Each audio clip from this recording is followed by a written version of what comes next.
Olá, amigos do Mundo Pet, tudo bem? Como prometemos, estamos aqui de volta com a doutora Angélica e o doutor Lucas, veterinários muito queridos nossos, porque nossa conversa foi muito boa, então a gente vai ter que continuar.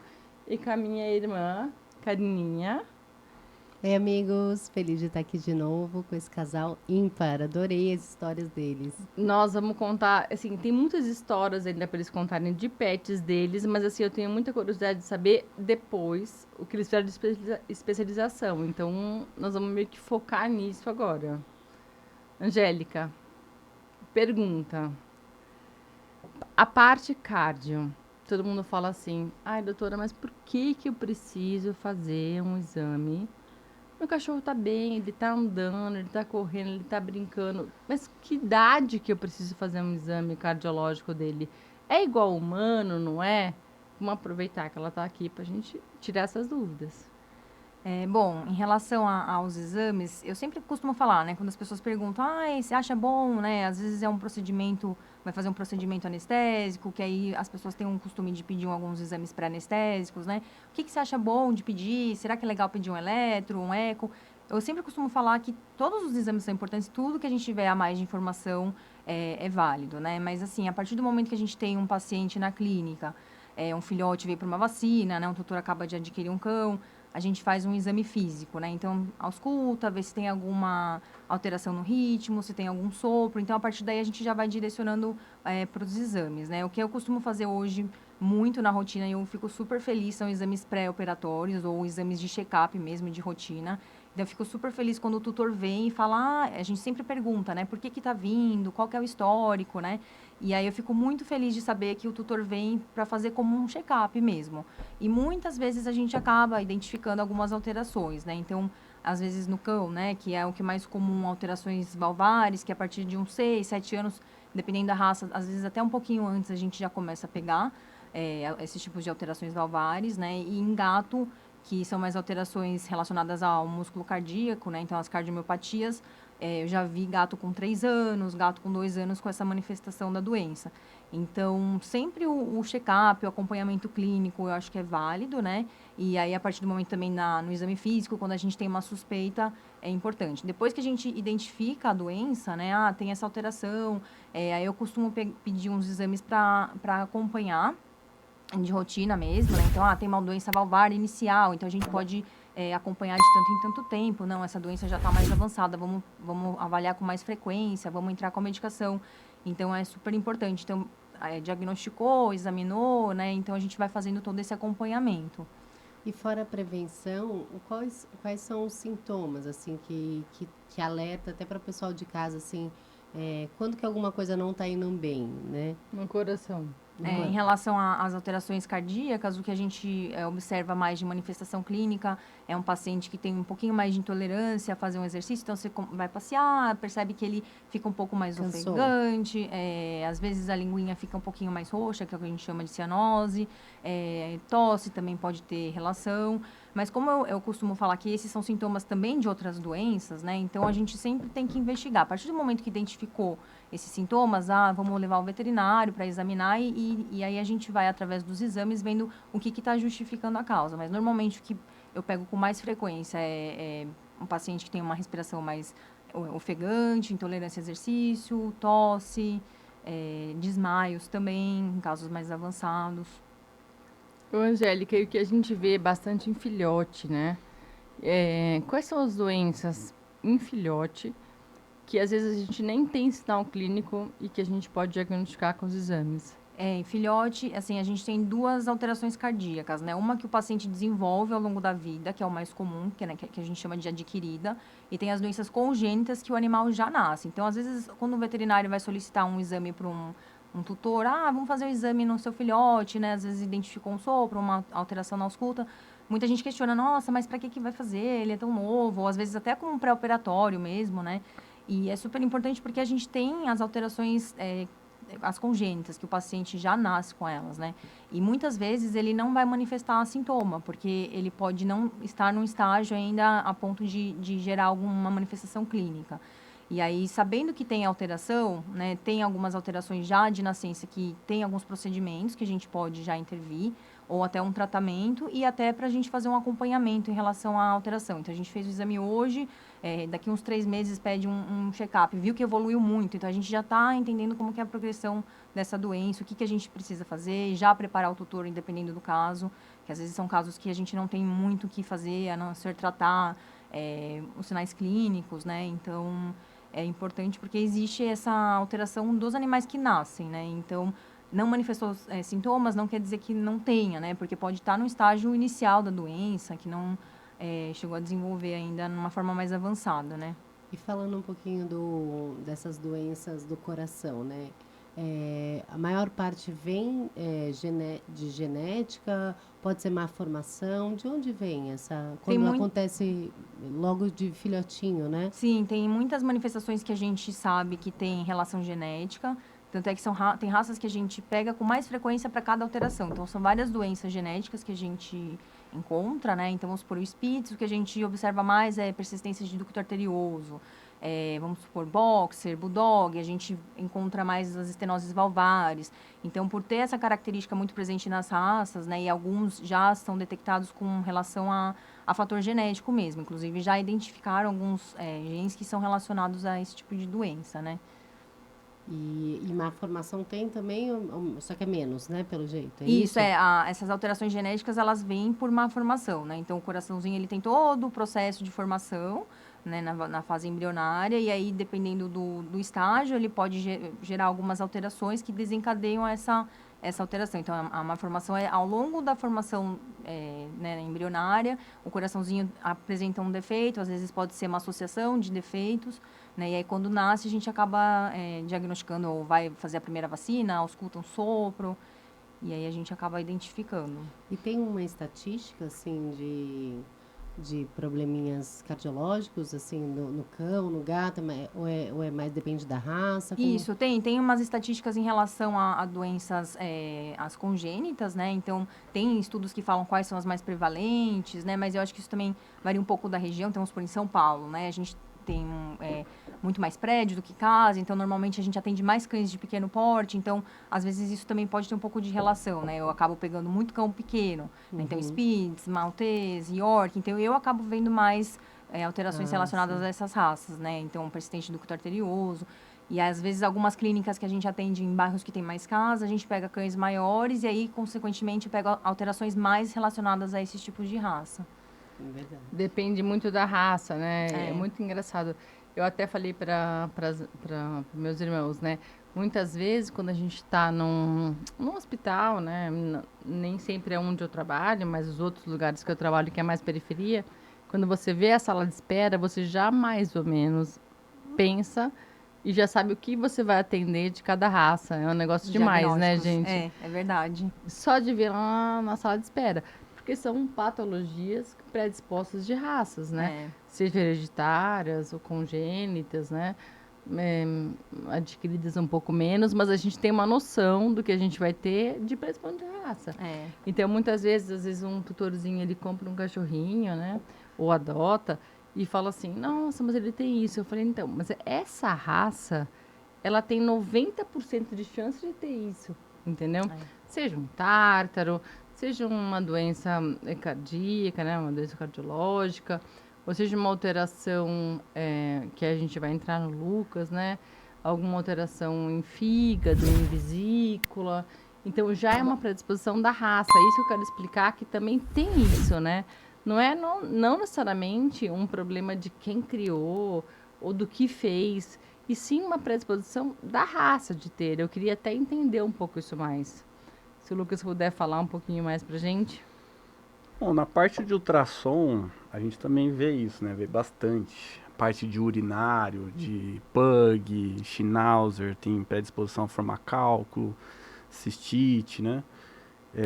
Mas na minha rotina tem muito caso envolvendo o tutor, então parte de dieta, então acho que uns 80% da minha rotina é diarreia, parte voltada para gastrointestinal, vômito. E às vezes está associado a proprietário com alimentação inadequada, né? Às vezes o animal roubou alguma coisa ou o próprio animal proprietário forneceu uma alimentação errada para o animal. Então, a parte de pequenos eu pego bastante essa parte gastrointestinal. Grandes também, mas é mais pequeno porte. Pequenos animais. Agora, grandes eu acabo, infelizmente, vendo muito questão de tumor. Eu acho que é mais tumor, né? Grandes animais, cachorro, grande gato, mais a parte urinária, principalmente a parte de rim. Bastante alteração de renal, né? Acho que é mais isso. Você vê, né? A gente pega e está com 2 especialistas aqui fantásticos e a gente consegue ver, de repente, patologias que acontecem meio que predisposição da raça ou alimentar, né? Foi que nem a gente atende muita gastroenterite, muita, que tem várias causas e que elas não têm causas congênitas nem hereditárias, e sim de ambiental, né? De rotina, de costume. É diferente da Angélica que não. Aí já é outra parte. E quando é que tem que fazer um ultrassom? Vamos supor, se eu não dou nenhuma comida errada, que não é muito o meu caso, né? Mas Ah, não é tudo caso. como é que não é? Ai, vai, meu. É sério, é Não, sério. falei, se eu não dou nenhuma comida errada, que não é meu caso, eu dou umas comidas erradas. Eu dou, assim, na verdade ela pega, né? Não sou muito. A história do proprietário, a versão do proprietário. Mas assim, vamos supor, tem uma Spitz, ela tem 4 anos. Eu não lembro se eu fiz alguma ultrassom, na verdade quem fez foi a Paty. Mas vamos supor que eu tô vida normal com a minha cachorrinha. Quando é que eu faço uma primeira ultrassom nela?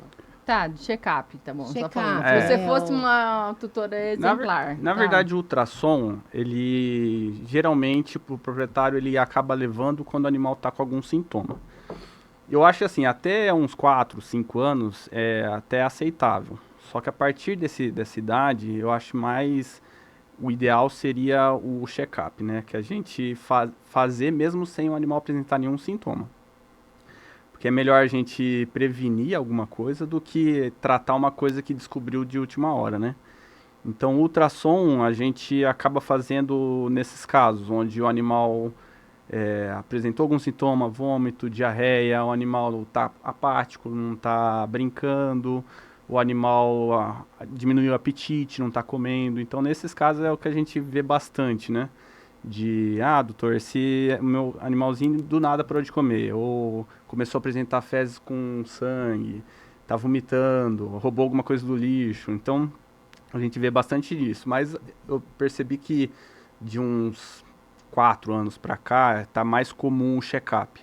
Não, ele não tem nada, eu só quero fazer eu costumo fazer ultrassom anualmente para prevenir qualquer coisa. Então eu acho que esse que é a mentalidade que o tutor tem que ter. E quanto mais ter essa mentalidade, eu acho melhor até pro pet, né? Então o que eu tô vendo é isso, que com o passar dos anos os tutores estão ficando cada vez, não sei se é por causa também da pandemia, que o tutor começou a ter mais esse contato com os animais, começou a reparar mais nos animais, então o exame check-up está sendo cada vez mais rotineiro. E antigamente não, era meu animal tá com sintoma, então era mais isso. E o que o Lucas falou é show, porque teoricamente nós temos que fazer também, né? E se a gente for pensar a idade do cão, eu nem sei se tão certa essa, faz vezes 7, eu nem sei se isso é o ideal. Mas teoricamente a gente tem lá um 4 na clínica, vezes 7. Então, teoricamente, uma cachorra de 5 anos já estaria precisando fazer com certeza um ultrassom anual, né? E o que eu falo? Eu até peco um pouco. Nos machos, eu falo o seguinte, ó, a partir de 6 anos tem que fazer ultrassom anual. Nas fêmeas, que eu sou muito pegada com fêmea, eu falo a partir de 4 anos tem que fazer ultrassom anual. Eu já fico pensando, tipo, em adrenal, pensando em várias coisas. Mas, na verdade, a gente deveria fazer sempre. Gente, quer me matar é quando eu vou fazer um exame e passou a hora. Eu quero morrer. Porque eu falo, cara, por que eu não insisti? Por que eu não fiz anual esse exame? Por que eu não questionei? Eu vejo na ficha, se eu não questionei esse ano que tinha que fazer. Porque se você vê, você tem menos culpa, né? Mas a questão é que muda. E muda tão rápido. E eu vou mostrar para vocês uma coisa, assim, foi muito rápida. Eu tenho uma tutorinha com uma cachorra, já era idosa, né? Então, assim, estava com 16 anos. A gente faz certinho a cada 6 meses. Certinho. Quando a gente fez, tipo, não passou 4 meses, ela tava muito apática, eu fiz um tumor do baço, acabou com o baço. A gente tirou o bafo, transfusão, tal. A gente conseguiu deixar ela viva um tempo e aí ela faleceu. E nesse ponto, eu não me senti tão culpada, porque a gente fez, realmente. É. Tava no esquema a cada 6 meses. E se não tivesse? Porque se com 4 meses mudou tanto isso, vocês veem isso na rotina, com poucos meses mudar tanto assim? Até em casa, né? A gente tem um exemplo, a gente faz os exames sempre dos pacientes de casa também, né? Então, tem que fazer. normalmente os nossos encontros de domingo, alguns, né? A gente já vai com a malinha do eco, do ultrassom, juntam todos os cachorros, porque a Da gente família. E aí a gente tem a Golden da minha irmã, que a gente já estava fazendo um acompanhamento, depois falando, né, que é em relação ao ultrassom. E aí foi nesse tempo mesmo de 4 meses que Muito pouco. apareceram algumas formações no fígado, que a gente tem acompanhado, né? Eu faço, acho que toda semana eu pego casos onde o animal não tem clínica nenhuma e o proprietário resolveu fazer porque o veterinário insistiu. É bom fazer, e tinha tumor, tinha coisas e... E às vezes com exames de sangue normais também, né? Normais. Porque às vezes a Normais. pessoa fala, mas o exame de sangue tá normal, né? Não Mas precisa. tá controlado o tumor ali Sim. quietinho, uma hora ele cresce, não é? A questão do exame de sangue é complicado também, fazer só o exame de sangue, porque eu pego muitos casos de tumor de fígado, onde não chega a ter alteração no exame do perfil hepático. Então, por isso que eu falo que é bom fazer o check-up. Às vezes a pessoa faz só o sangue e acha que já tá ok, mas eu acho que o melhor é você precaver tudo, né? Então, fazer um ultrassom para ver realmente. No caso da Golden, eu tinha visto áreas nodulares no fígado, ela nem tinha alteração hepática no exame de sangue, eu acho, né? Não. Até hoje ela E não. eu tinha visto acho que quatro áreas nodulares no fígado, só que é um Golden, então todo o exame de imagem tem sua limitação, né? Então é um animal de grande porte, então a imagem de fígado principalmente tem áreas onde a imagem não fica bem formada. Então, como tinha a suspeita de haver mais nódulos, a opção foi fazer a tomo. E aí no tomo viu muito mais, porque faz contraste, faz tudo. Então, o que o ultrassom tem a limitação de ver algumas coisas, o tomo... Mas já deu a Já. primeira dica, Já deu. já deu. E aí tinha, acho que mais de 15, né? Nodulações. Muito pequenas, né? E aqui é. E a uma mais maior de cranial. 6, eu acho, 6 que era o que tinha. Então, Você já viu algum, não sei se pode falar milagre, uma cura assim muito inesperada na tua área, assim, de você fazer um ultrassom, ver assim, sei lá, um câncer tomado, alguma coisa muito forte e depois acompanhar e depois do tratamento ver a cura ou a... Já teve algum caso assim que marcou para você? acho que eu tive um caso de tumor hepático de muito grande, eu acho que era 10 centímetros, mais ou menos. E era um cachorro pequeno, fez a cirurgia, eu achei que... E o ruim é que, às vezes, a gente acaba perdendo o histórico, né? Porque, às vezes, o proprietário leva em outra clínica, então a gente acaba perdendo o fio do caso inteiro, né? Mas esse caso, eu fiz o ultrassom, e aí passou meses, eu fui fazer de novo. Falei, nossa, porque era 10 centímetros de um cachorro pequeno, então a gente já fica falando, porque retirar Já uma pensou numa parte coisa, de fígado, que é uma cirurgia complexa, né? De um tumor desse tamanho. Então a gente fica na cabeça que o prognóstico é bem ruim. E aí eu repeti o exame desse cachorro. Então fez a cirurgia, tirou o tumor e ele estava bem. Já tinha passado da cirurgia, acho que uns 6, 7 meses. Ele estava super bem. E milagre é os poodles. Que 21 anos, você vai fazer ultrassom, não tem nada. Não tem nada. Yeah. Gente, poodle não tem nada. O meu poodle viveu 21 anos. Eles falam no episódio direto que eu queria deixar o poodle vivo, mas pensa comigo. O poodle tava lá. Eu que convenci a comprar o poodle. Compramos. Aí eu fui pra Marília. Fui estudar, fiz residência, não era mestrado, nem doutorado e tal. veterinária Né? Aí o poodle começou a ficar mal. Ele ficou cardiopata com 9 anos. Aí ele ficou renal com 11 anos. E aí depois a minha mãe não Operado, aguentava né? mais ele e deixou ele pra mim. Falei, tá bom. Não, eu ia pra praia, Ilha Bela. Colocava ele no soro. Fluffy, beijo, fica aí bonitinho. A Ele gente ia ficava. pra praia, tal, voltava. Aí meu Na tio, Highlander. cara, deixa esse poodle morrer. Eu falei, para, você tá louco? Ele tá ótimo, comendo, tomando água, tava perfeito. Meu, 21 anos é demais, demais. Assim, carinhoso, beijando, brincando com a gente, curtindo. Só E tem ficava com o tudo. sorinho dele Que durante o fofo. dia. Tinha Acabou. verruga no corpo A gente todo. viajava, Ela tirava as verrugas tirava as dele. verrugas, Era eu o combo do limpei o poodle. tártaro até 21 anos. Eu falo para meus tutores, eu falo, gente, vocês têm muito medo de anestesia. O meu poodle, o que que eu fiz? Eu quero qualidade de vida. Então tá bom. Então eu confio no meu anestesista e eu quero que ele tenha todos os dentes. Não pode tomar banho, que ficam rastelando aquelas verrugas, fica sangrando tudo, judia. Então tá. Então todo ano limpava o tártaro, tirava Tirava as todas as verrugas. Ele tinha muitas Todas, verrugas, eu nunca tinha visto limpava isso. ele inteiro e ia. E até hoje, eu corro muito risco, eu sei disso. Mas lá na clínica, o Pirata e todos os Ah, sim. pacientinhos meus, eu falo, cara, é por Deus, a gente vai entrar na anestesia e vai dar certo. Porque a gente tem que cuidar deles. A gente não pode deixar uma massa enorme crescendo na boca, ou um monte de verruga machucando, né? Cara, vamos fazer uma qualidade de vida legal.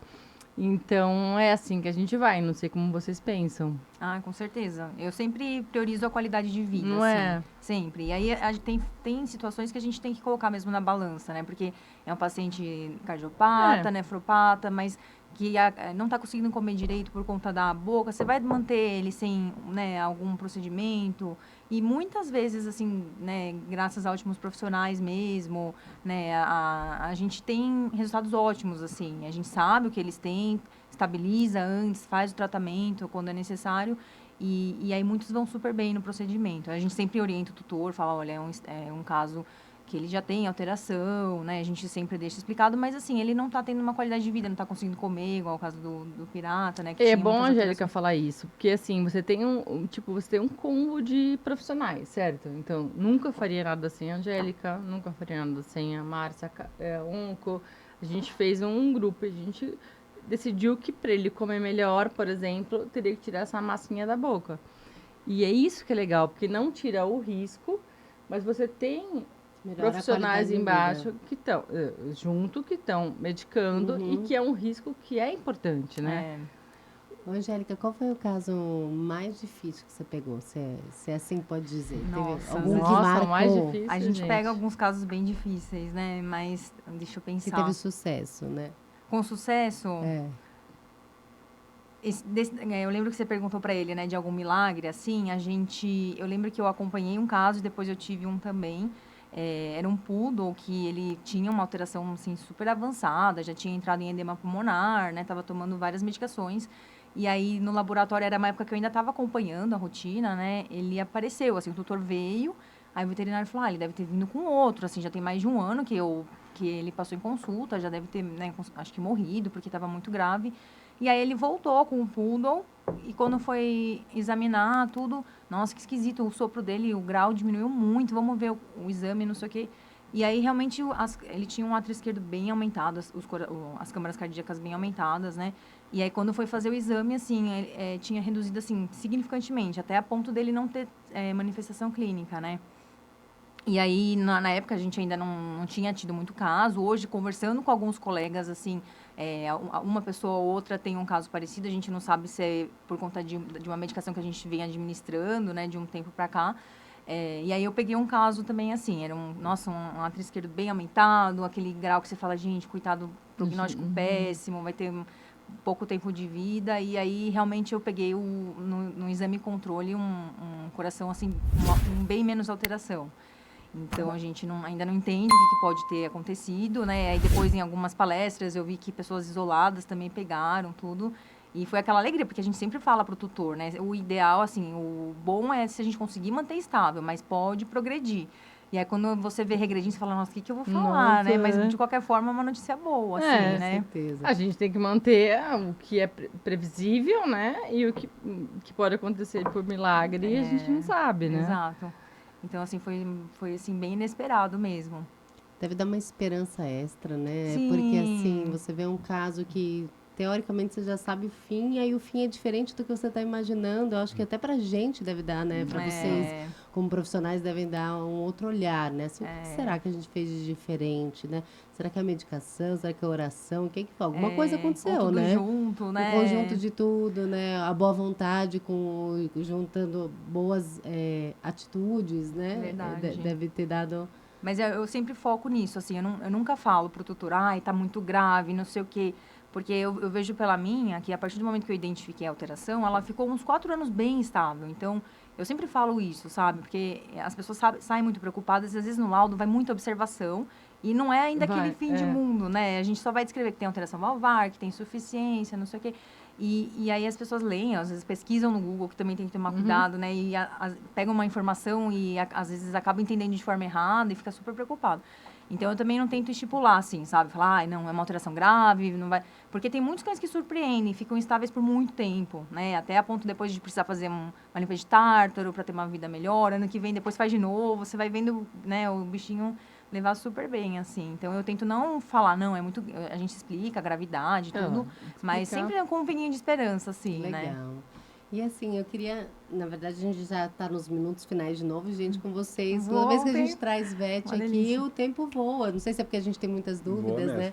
Queria aproveitar também, pessoal. Quem tiver dúvidas, a gente sempre está trazendo... A gente sempre que possível traz colegas aqui da PAD para falar sobre a profissão, para dar dicas sobre os nossos pets. E aí tem um comentário, põe no comentário aqui na descrição desse vídeo, né, alguma pergunta que vocês queiram falar. A gente vai abrir uma caixinha de perguntas também dentro do Instagram. Mas eu queria que, num momento final, assim, o que vocês gostariam de falar? O que é unânime que vocês falam para os pacientes de vocês em relação à prevenção? Eu sei que a gente já falou sobre a periodicidade, mas queria que fosse uma mensagem final de cada um de vocês para o nosso público, para a nossa audiência. Bom, o do ultrassom é a prevenção principal. Que eu acho que para o tutor saber que não esperar ter alguma coisa para ir atrás. Então, prevenir. Acho que é mais isso. Eu acho que a prevenção sempre... a gente faz um exame de rotina, um check-up, passa por um clínico, né? Às vezes a pessoa fala, mas meu cachorro está bem, né? Come uma ração boa, não tem manifestação clínica. Eu sempre prefiro pegar pelo excesso, assim, sabe? Vai para um veterinário, faz um check-up, porque a gente tem muitas histórias de sucesso de doenças que a gente pegou num exame de rotina e a gente conseguiu salvar o animal ou até evitar a progressão de alguma doença. Então, ele viveu muito mais tempo ou teve muito mais qualidade de vida porque a gente pegou no início de uma doença ou numa prevenção. Então, eu acho que é isso, assim, a gente sempre está acompanhando e, quando possível, fazer os exames de rotina, né? E é como a Paty falou, né? Se a gente faz pra gente, né? A gente faz... Tende a ser criterioso na fazer exames periódicos, por que não, né? Pro nosso pet, né? Com certeza. Então, E muitas vezes a gente acha na imagem, a imagem sempre fica meio que como secundária, um exame de sangue, e um vômito, uma diarreia, ou uma síncope, ou uma coisa, fica secundária, né? E a gente pega tardio. Então, o exame preventivo é tudo e é muito importante. Eu valorizo demais o trabalho de vocês são demais. Vocês me ajudam muito em toda... Porque por mais que você tenha uma história clínica, você tenha uma anamnese, você tenha um exame clínico, muitas vezes você precisa de ajuda, de exame complementar, mas não só isso. Se esse animal fizesse um check-up anual, a gente conseguiria retribuir muito mais para ele, com uma vida muito mais longa, muito mais certa. Então, são parceiros demais, eu não tenho nem o que falar. Eu quero mais agradecer demais. Imagina, A gente que agradece. Nossa. E a oportunidade de estar aqui para poder falar um pouco da nossa área, né? E parabenizar também vocês por essa iniciativa, acho tão legal. Eu sempre acompanho os vídeos, eu sempre estou assistindo, assim, eu acho sensacional. E fiquei super feliz quando a Paty convidou. Nossa, respondi super rápido. Demais, nossa, cara. E posso falar, são demais, gente. Não, e o bom de fazer exame de veterinário bom é que a gente já chega... Porque tem casos que a gente recebe e o cara fala assim... Descobre o que é. Descobre. E o veterinário bom é que a gente já vai com o pensamento de achar aquilo que ele precisa. Às vezes a gente não encontra, né? Mas geralmente é isso. O bom veterinário a gente Isso é tem show. mais facilidade. Vocês são demais. Ah, eu Fantástico, muito Muito obrigada. obrigada, viu, por vocês terem Imagina. vindo A gente aqui. agradece. Mais uma vez, reforço, quem tiver qualquer pergunta, né? A gente vai deixar também o Instagram deles para vocês se conectarem. E foi um prazer tê-los aqui em 2 Prazer é episódios. Esse é o segundo, né? Quem quiser saber o primeiro, eles têm um monte de histórias sobre Nossa, nem fale. pets Ainda na faltou a vida história deles. da gatinha, Ai, gente. verdade. Ah, Vão ter que vai voltar. ter que vir de Terceiro novo, não episódio. vai ter jeito. Coitada, é. né? Vai ter que Já vir. tô Verdade. sabendo E que é a bom gente... que a gente tira mais dúvidas sobre É exame isso, prévio. dá tempo de vocês perguntarem e a gente trazer no próximo episódio. Muito obrigada por vocês A gente terem vindo mais uma agradece. vez. Vamos fazer nosso brinde Vamos. final. Ai, foi Obrigada, muito Obrigado, gostoso, gente. adorei. Tchau, Obrigada, gente. Tchau, tchau. Até Tchau. mais.